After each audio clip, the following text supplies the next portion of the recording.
वो मनाएंगे वन महोत्सव, तो उस वन महोत्सव का क्या फायदा है?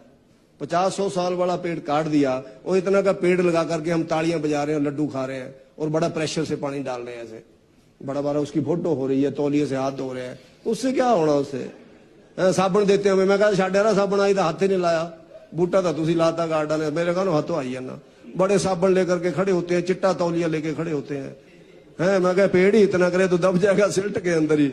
हम ड्रामा कर रहे हैं, 21 करोड़ रुपए हर साल ही खर्ची जा रहे बूटे लगाने पे।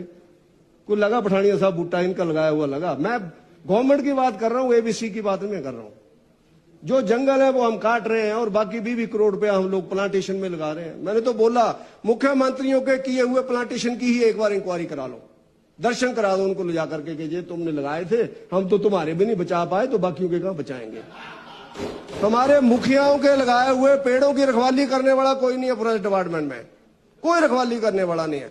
दुख होता है कई बार कि हम लोग कर क्या रहे हैं, और इतनी बड़ी डिस्कशन लगी हुई है, अधिकारी कोई है ही नहीं है, 2-4 बेचारे मित्र साढ़े बैठे हुए। अब इन्होंने क्या लिखना, लिखे भी नहीं करते, कॉपी पेंसिल भी है नहीं, मैंने लगता है ना वो। अब देखो हमने इतने बढ़िया सुझाव दिया, आपने लिखे नहीं, दोबारा पता नहीं हमें याद आएंगे कि नहीं आएंगे। क्यों जी? कोई नहीं पूछ रहा है।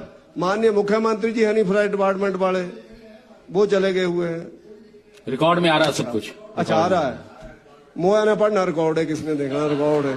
मोया पूछा करता है ना रिकॉर्डर। मैं कई बार सोचता हूँ यार रिकॉर्ड के लिए क्यों लड़ी जा रहे हो? जो बोल दिया वो ही जनता के पास है। किताबें कौन पढ़ी? तुमने कितनी पढ़ी 15 सालों में? बताओ मेरे को। गए कभी लाइब्रेरी के अंदर? ठीक है रिकॉर्ड है हमारा, एक हिस्टोरिकल रिकॉर्ड है। आने वाली जनरेशन पढ़ेगी कि सत्ती जी ने क्या बोला। आने वाली जनरेशन पढ़ेगी जो जहां आना ही नहीं चाहती है। ये तो हम आप लोग हैं जो चुनाव लड़ रहे हैं, उनको बोलो चुनाव लड़ना, कहते तो मुबारक पापा, जाओ आप लोग जाओ। कुछ नहीं है, जो हमने अपनी इमेज बना ली है ना, उसके कारण कोई स्थिति में नहीं आना चाहता। लेकिन उसके बावजूद भी मेरा ऐसा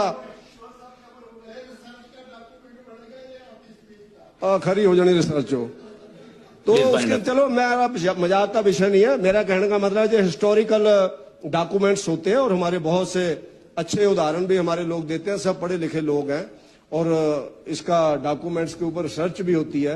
लेकिन मेरा एक ही निवेदन है, बार बार एक ही निवेदन है कि काम ठीक ढंग से होना चाहिए।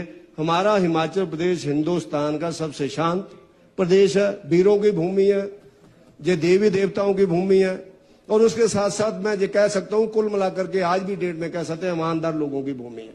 आज की डेट में हमारे पड़ोस में बहुत